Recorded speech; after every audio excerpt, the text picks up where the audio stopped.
So how's it going, DefCon? Well, Nick and I appreciate coming out and hearing us talk. This talk is called The Dirty South, Getting Justified with Technology. And we'll be getting into that in just a minute here. But really appreciate coming out and always honored to speak here year after year again. Just a quick introduction. I'm the author of the Social Engineer Toolkit. I'm also founder of TrustedSec, and it's a consulting company.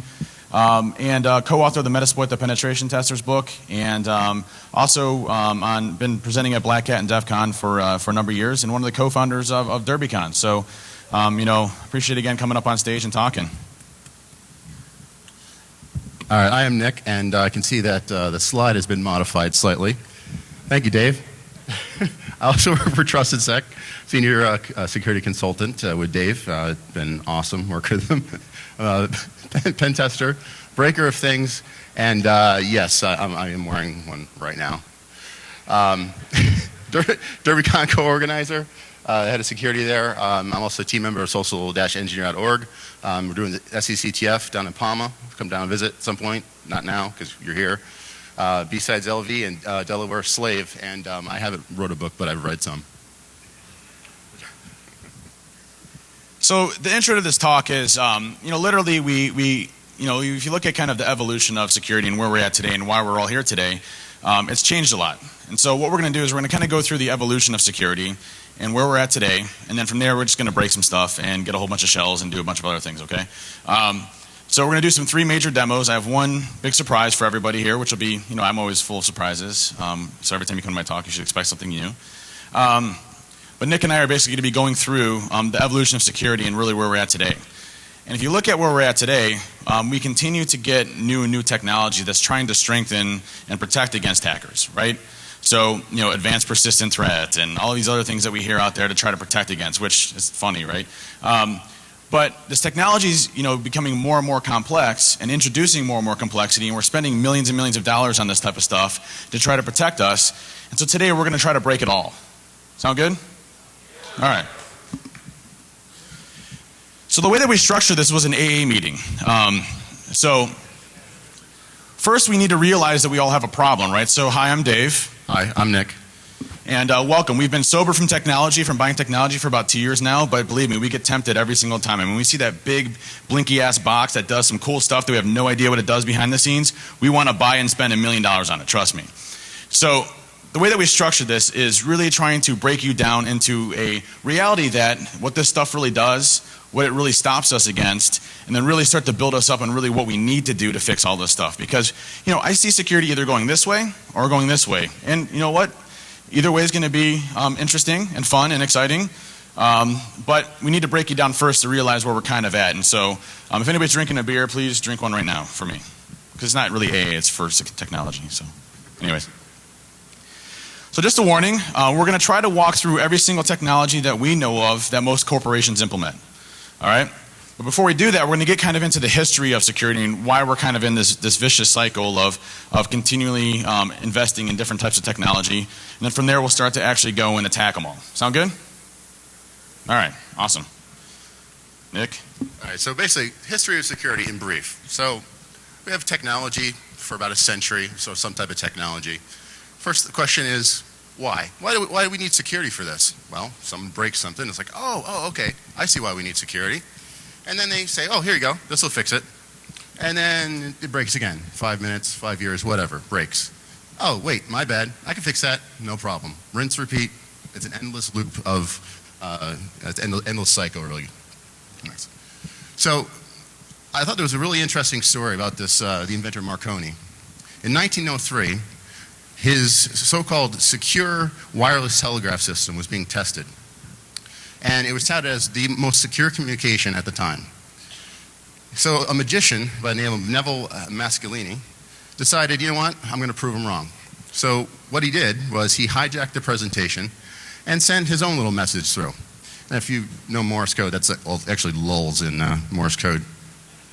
And he proves his point. Sorry. Yeah, So he proves his point that this is not a secure technology. So then we get to the age of an actual programmable computer. Now this is Zeus 3, where you can actually start to store some information on this. But what was really needed to secure that at that point? Well, You gotta, next slide. Oh, sorry. You gotta lock that crap up. I forgot I had this. Yeah. Can I have that? Yeah, here you go. Sorry. You gotta lock it up. Easy enough, right? Lots of locks in the doors. But then, The right button? I don't know. I think I'm There you go. Technology's hard. So then it happened. Al Gore came along. He invented the internet. It's amazing. Can we get a round of applause for Al Gore, please? Yeah. Thank you. We are all here today because of him. So now we have the tubes. The tubes are here. They're invented. This opens us up for a whole mess of different things. We've got anywhere from just your standard virus malwares. We have phishing. We have just normal malicious stuff that's out there. So, okay, you need some security. All right, well, here's some security. This will protect you. Everything under the sun. AV, everything to protect clients, organizations. Then they start to realize, we need some type of protection on the perimeter. Let's put up a firewall. Let's deny all these ports. Let's only allow what we need through. But something is not working with the state of technology. So Verizon, they did this 9-year study. Now, over a 9-year period, they found that there was around 2,500 data disclosures and 1.1 billion compromised records. So what happens is there's some confusion. We're putting all this money in all these things to protect ourselves, but 1.1 billion personal records are being breached, are being taken. So why? So, we continue to see this, and so a whole new industry is born, an industry where products can solve the problems of people. And so, you look at these different products that are out there and the different things that are happening. There's technology that are specifically designed and made to social engineer us, basically, into trying to buy it to solve a specific problem. So the first one I'm going to pick on, most specifically, is next generation firewalls, okay? So next generation firewalls are being touted as, the way to prevent APTs, which if you go to any other sites, it's all over there. That's a giggle. You look at all of the things that they're trying to do. They're trying to consolidate everything into one type of infrastructure, right? So that you have spam filtering and whitelisting and content filtering, all the stuff that's kind of built into this to try to protect the perimeter and move everything more towards the perimeter. And so you're seeing this, and companies are buying this so that they can try to stop against the latest and greatest attacks of today. All right. So the first demo we're going to do, and it's going to be new tool release that's going to be included in the Social Engineer Toolkit, is we're calling it Silent but Deadly. Thank you, Valerie. She's here? Yeah, there she is. That was her idea. But I'm definitely not silent, but I'm definitely deadly when it comes to that stuff. So, as my roommate can tell me. So what this is going to do, and I'm just going to show you a demonstration using the Social Engineer Toolkit here, okay? And this is a Windows 8 machine, fully patched and all that good stuff. We're not going to take advantage of an actual exploit yet.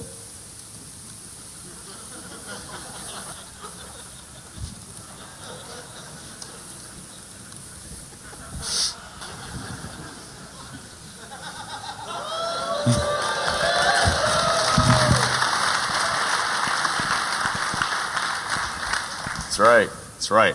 By the way, the chicken has no relevancy at all to this talk. We just wanted to put something random in here and then talk about let's pop a box. So, that's all we need here, right? So I'm going to use the Social Engineer Toolkit. I'm just going to show you an example of what this does. And I'll be releasing the code hopefully either today or tomorrow. And basically this is the new version 5.3. Now I haven't fully integrated the payload, which is why it'll be released either later today or tomorrow. But here's what we're going to do first. We're going to clone a website. And again, we're going to coax somebody into clicking on something via social engineering. Now, oh my God. What's that? No screen? What happened to the screen? Hey, I can see the screen.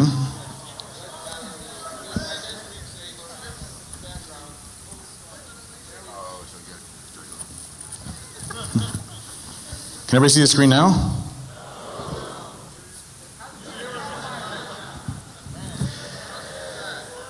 All right, I'm not going to be able to do full screen in this for some reason, but that's cool. We'll deal with it. Hang on, I got to minimize this one too. All right, does everybody see this? All right, everybody got that? Can you see my screen? The logo, it's not mirrored. That would be why. Jeez. So what we're going to discuss today is how to mirror displays on OS X. Look at the chicken, everyone. Look. Nothing to see here. Over there. All right, can you see that? Yeah. Whoa, whoa. All right, thank you for coming. Bye. All right, so we're going to launch the Social Engineer Toolkit. What I'm going to do is I'm going to clone a website really quick, okay?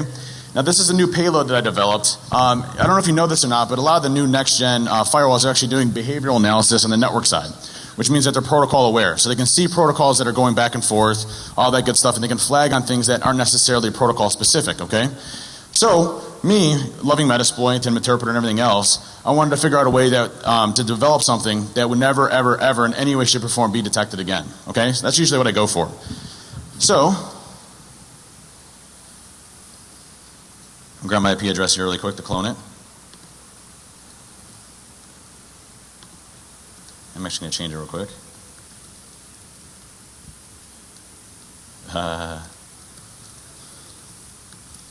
All right. There we go. And I'm just going to clone Trusted Sec so I don't get in trouble anywhere. All right. That's not supposed to happen. We are connected. We're connected, don't you worry. Don't you worry. Sorry.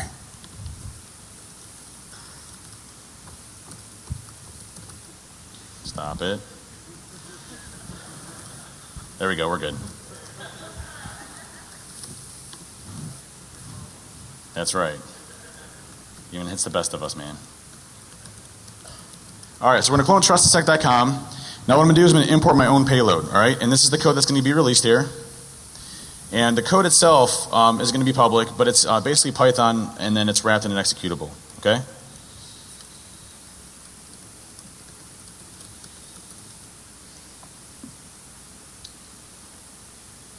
All right, importing my own exe. You see it here?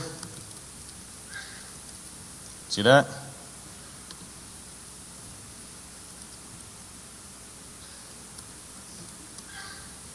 All right, we're ready to go. Now what I need to do is create a quick listener. Go to DefCon.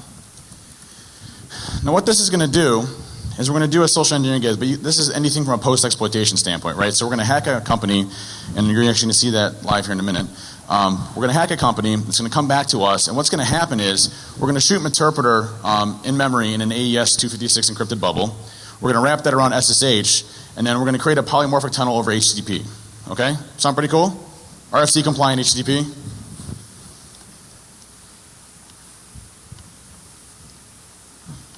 So right now it's waiting. We launched the website, and this is just the Java applet attack that's built in set.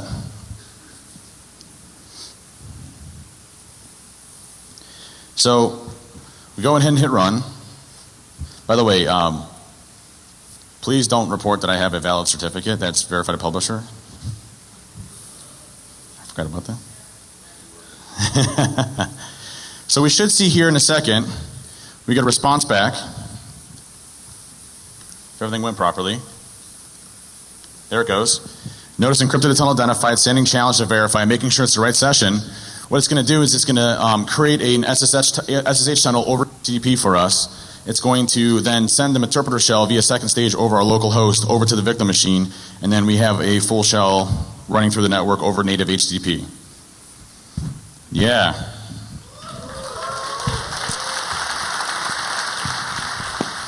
Let's pop a box. Now notice here we're tunneling over localhost.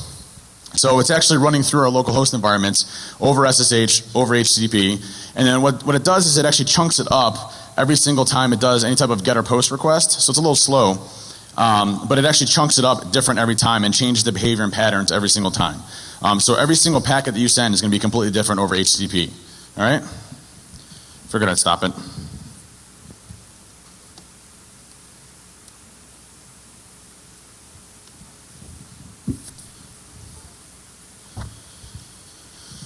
Nick?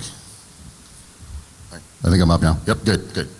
So types of next gens. So welcome to the era of Marty McFly. Simply put, we're dealing with static. We still have the same slide, right? Yeah. Okay, sorry. Static signatures anomaly detection. So basically, hello antivirus on a different level.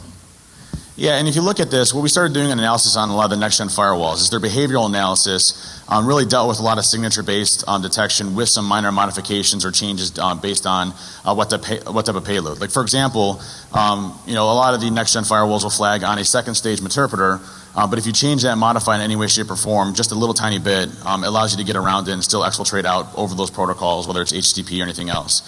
So basically, it's just static-based signature again. And we're basically going back to the mid-'80s, early '90s, just on the network behavioral side of the house. Okay. One of the next-gen firewall claims is stop APT. It's obviously ridiculous. Move to the perimeter. So to me, this is kind of crazy. All right. So security, we started like really doing a little bit of a decent job when we started having firewalls, DMZs, network segmentation, things like that, and we actually had layers of defense, right? Instead, we're like moving to the cloud and mobile devices and laptops, and just everything is completely decentralized and no longer at the perimeter. So it's all the way out and about. And so that actually creates a pretty large exposure for us and something that these things aren't going to even come close to touching. Now, next demo.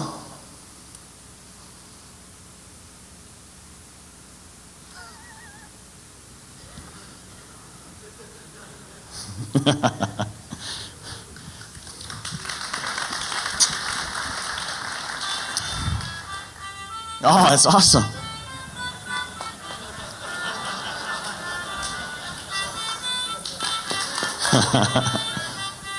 All right. Yes. Thank you, sir.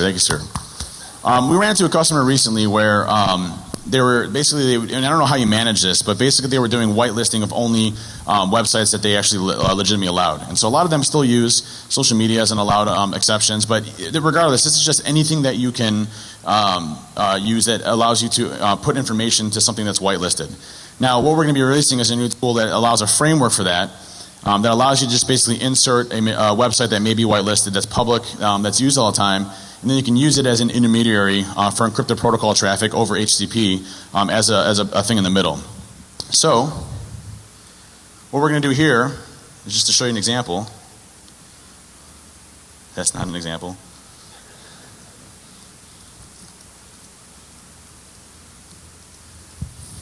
We're going to run this listener. Now what's going to happen is I'm going to launch a payload on my Windows machine. Windows machine is going to connect out to Facebook with things that I've already predefined, and it's going to allow a direct intermediary over HTTP encrypted traffic to allow us to do more of a command and control all through Facebook. Again, it's not a Facebook issue. It's just anything that you have any type of public access to.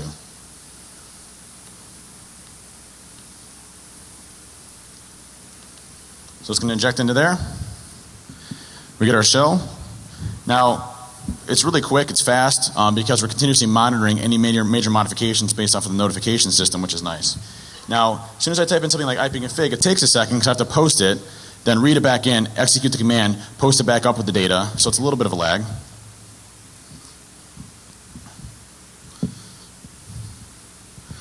Usually takes about 4 seconds, but I gave it 8 just in case, especially for demo purposes. And then we're able to use Facebook as essentially a man in the middle to communicate. And it could be any website. Any website that you have the ability to put any type of information off. And that's the new one we'll be releasing for a framework.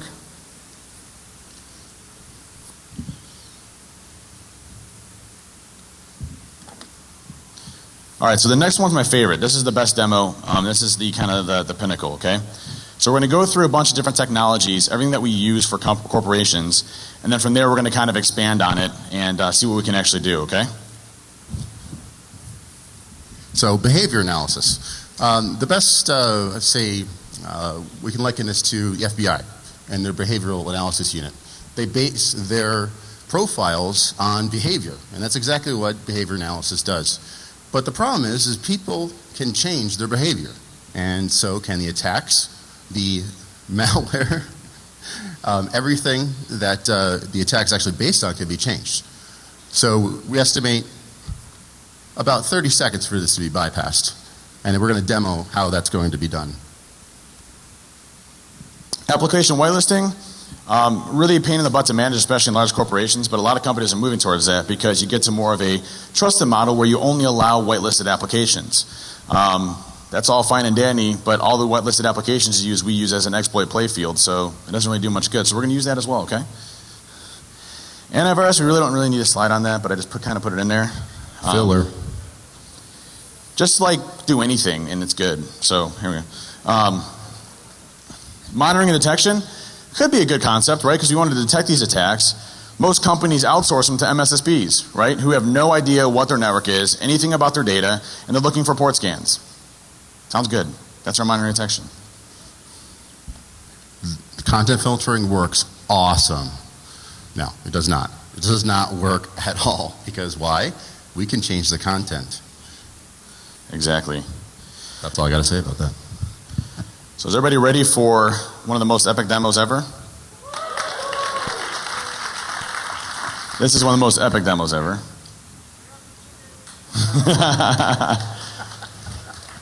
You don't hear that a lot in talks. Bring out your chicken. All right.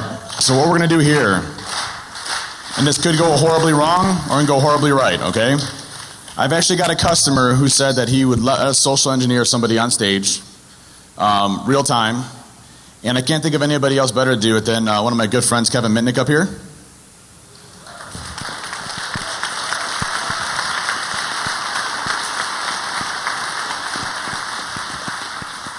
So what I'm going to do first is I'm going to give Sam a call just to make sure that he's still good and hasn't chickened out yet. So we'll give Sam a call, make sure he's all good with it. And then as soon as we're good with it, we got 5 numbers. So this could go horribly wrong where we don't get anybody, all right? Or it can go horribly right and be fucking awesome. So either way, we'll figure it out.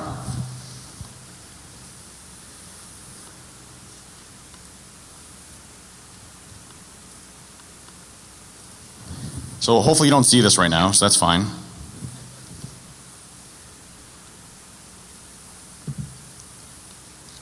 Let's see what you're seeing on the screen right now. Just blank? Okay, cool. I don't want to give the phone numbers out because you guys are crazy sons of bitches. Not gonna lie.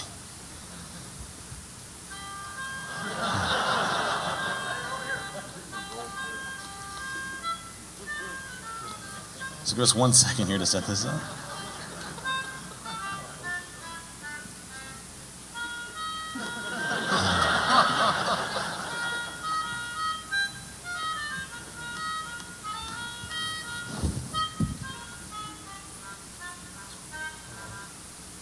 All right, you ready? All right, mirror display.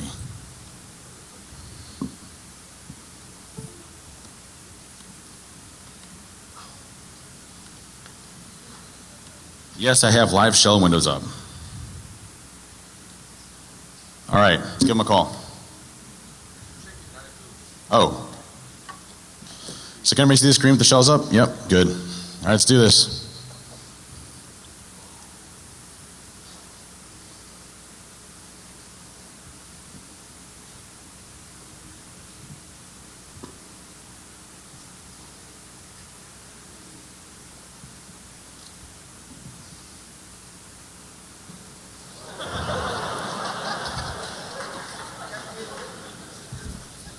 That sounded like it hurt.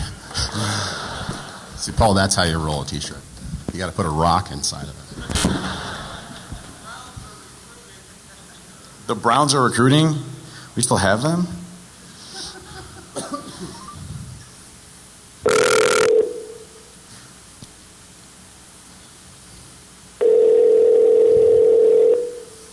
Hello, this is Sam. Hey, Sam, it's Dave. Kenny, how you doing? I'm doing well. How are you? Good, good. Hey, I just wanted to verify that we're still good to do our little thing that we agreed upon. You're actually talking in front of everybody at DefCon right now. Are you cool with that? Oh, yeah, that's perfect.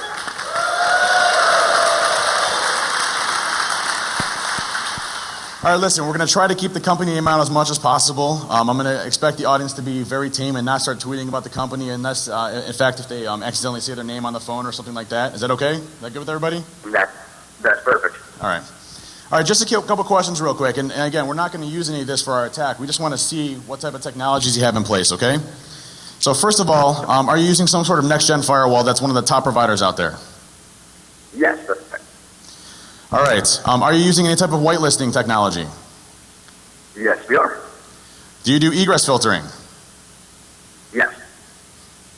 All right. And then as far as anything else, do you have any type of like virtualization sandboxing technology at your SMTP gateways? Absolutely we do. All right. Thanks, Sam. I'll give you a call back after this is done, all right? I'll let you know how it goes. Okay, I look forward to it. Thank you. Thanks, man. Bye. See how it goes. Where do I speak in?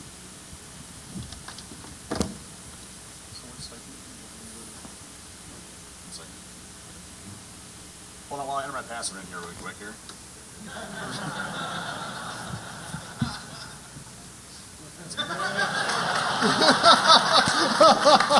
Get the hell away from me.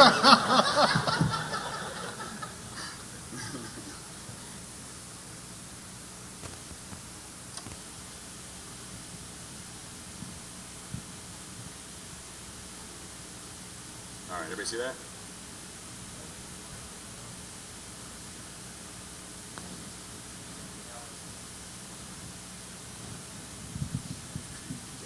All right, we got it.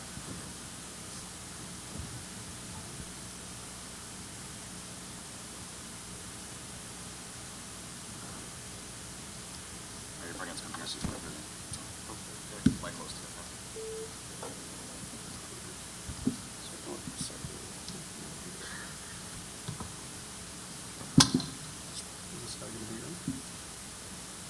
We're going to try.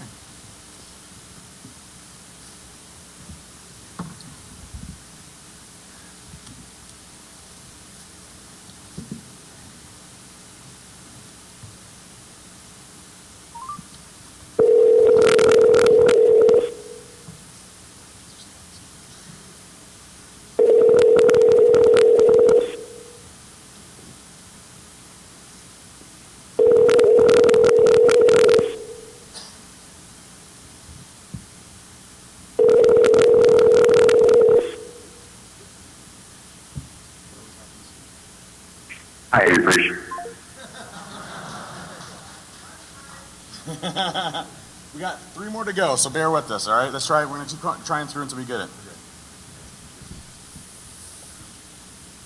Dance, chicken, dance. What are we paying you for?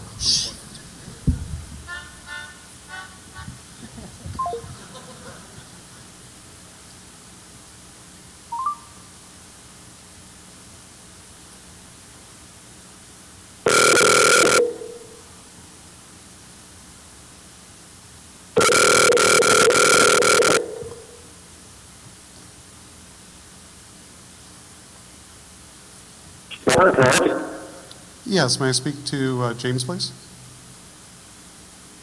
Hello? Hello?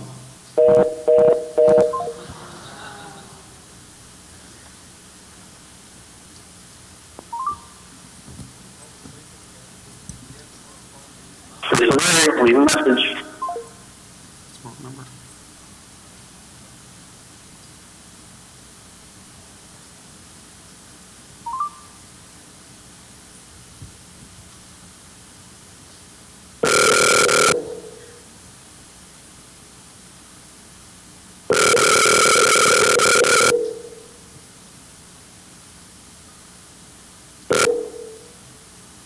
This is John. Can I help you?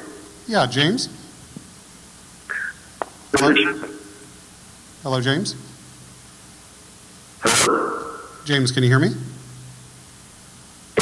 Oh, great, great. This is Tom Bodette over with the HR department, specifically benefits. How's it going today?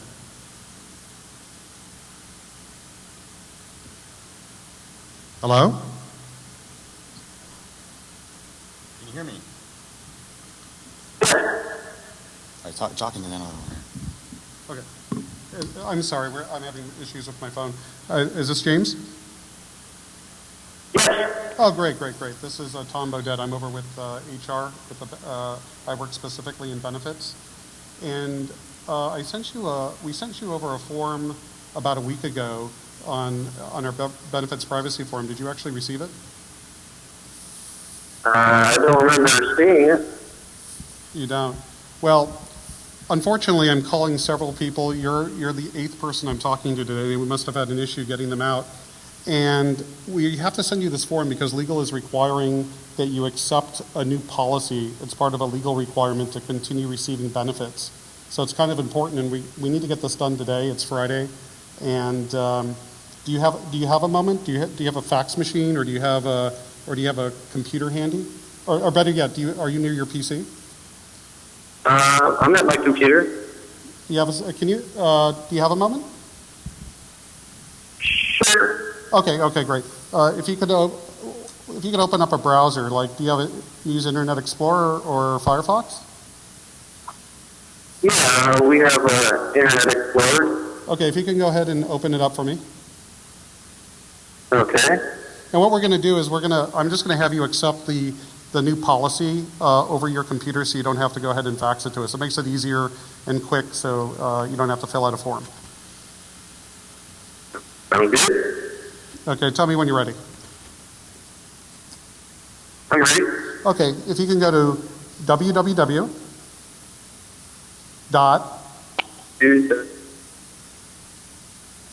Health, HEALTH, health, benefits, and this is all one word, no spaces, portal.com. So that's www.healthbenefitsportal.com. And tell me when you get there. Healthbenefitsportal.com. Correct. And you should, when you get there, you should see a pop-up. When the site loads, you should see a pop-up come up. Yeah. Repeat that? I saw a pop-up, I just clicked OK. Yeah, click OK, that's right. Okay, now now, since you clicked OK on the pop-up, we went ahead and just automatically accepted the policy. So if you find that email or you find that in spam that we sent you earlier, just go ahead and ignore it because everything is fine. Oh, that's it? Well, unfortunately, I have to call 6 more people that didn't fill out the form either. So, it's kind of my Friday work. All right. All right. Well, have a great weekend and talk to you soon. All right. All right. Take care. Bye-bye. Did it work?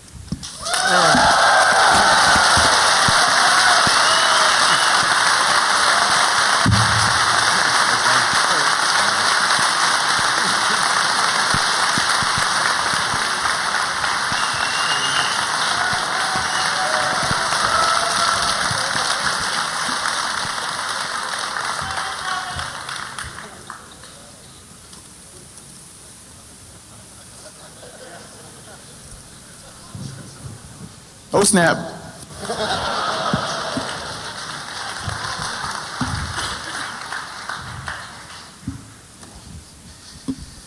Oh, my nerves are like, holy shit. Yeah.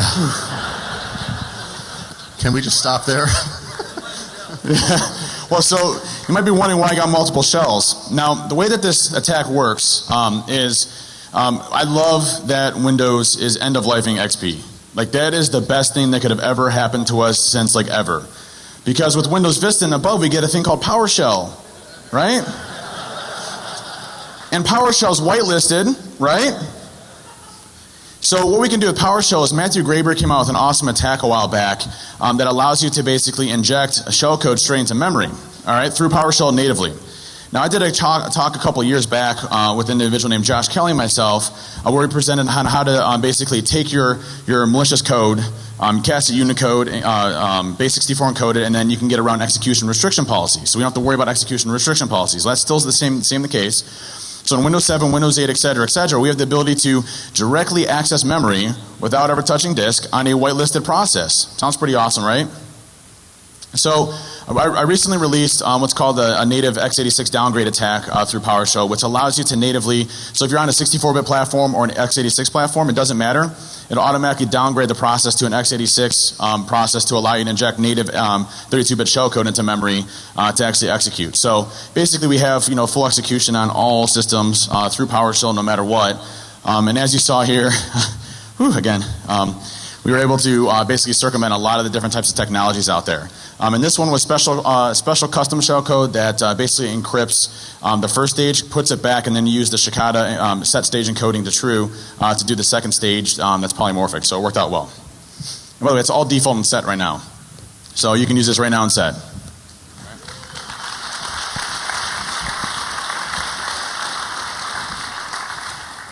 So the truth is, since hacking is a people problem, it's people coming up with new ways to get into organizations. It's people that are sitting there attacking our infrastructure. It's people that are continuously trying to attack us. It cannot be solved solely by the use of technology. That's not going to fix the security issue. Technology itself isn't going to fix the problems that we face, okay? And so...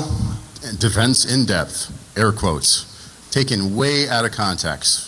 It doesn't mean using multiple technology layers. It means using multiple layers in general. This is why these things do not work. They're not implemented correctly. Why? The main reason why we have the problems today is we're lazy. Anybody agree with that? Yeah. We are lazy bastards, seriously. I mean, we expect that we don't have enough staffing, we don't have enough funding, we don't have enough of this, so what we're going to do is we're going to buy a piece of technology, right? We're going to implement it. We don't have enough people and resources to support any of the other technology that we have, so those go to waste. Then we focus our 6 months to a year roadmap cycle of implementing this into our company while the rest of it goes to crap. And then we implement something else, and then we continue to do something else again. We buy more and more. So what I'm going to introduce to you is revolutionary, I know. It's a 12-step program. I came up with this, okay? So this is a 12-step program of actually fixing security. And it's not going to cost you a penny, all right? I'm a big advocate of being able to do things that don't cost you a ton of money that you really can fix. So the first thing is get your hands dirty. We actually have to talk to people. And trust me, I know. We actually have to talk to people and interact with them and figure out our business and how they actually make money and how we actually have assets and how do we protect those assets. That's important, right? But that requires us to actually do some work ahead of time. Step 2, and I was Bill and Ted in the 80s or 90s. I might screw that up.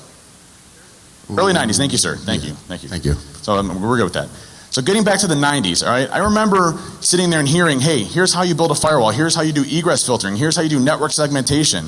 Like all of those core critical concepts that we don't do today on our flat networks and our flat infrastructure make it so much easier for me as an attacker that once I compromise one machine, I'm into the rest of them. So isolating people to only access that they need, data that they need, systems that they need. Segmenting accounting and finance and everybody else away from each other so that they only have access to certain systems. Those are concepts that we built in the 90s. I know, again, revolutionary. I'm a heritage talk here. I mean, I know, I'm serious. And this works. A recent engagement, fairly small, what we just did would not work. They didn't have anything revolutionary. They're just using exactly what Dave just said. Proper firewall rule sets, segmented networks. We could not perform this. We had a custom executable that we actually had used the week before at a large organization. I think the fish it was about like 1,000 shells or something like that. It was when it just kept popping up. It was sort of like really cool to watch, but it's completely true in the real world.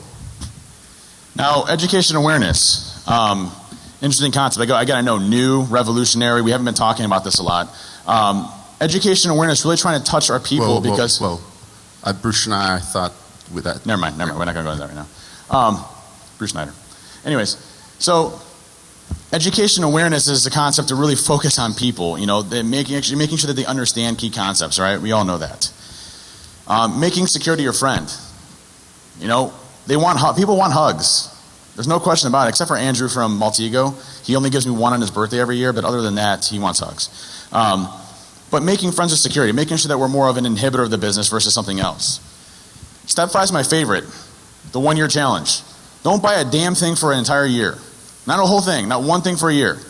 Just stay away from something and focus on what you already have and start focusing on that defensive strategy around security. Because at the end of the day, that's what's going to make it or break it for your company. This is my thing in security right here. If it introduces complexity, it doesn't need to be in your environment. If it's simple for you to understand, then you should put it in your environment. Like something that's going to take you 4 years to implement, dude, really? Seriously? That's where we're at right now? You need to focus on the basics, getting back to the easy things, because that's ultimately what's going to stop us. Penetration testing, okay, I'm a little bit biased here, but understanding where your risks and identifying your risks and simulating that, and getting people that can actually help you out on that side. Was this step 9? 8, okay. Take a 1-week hiatus.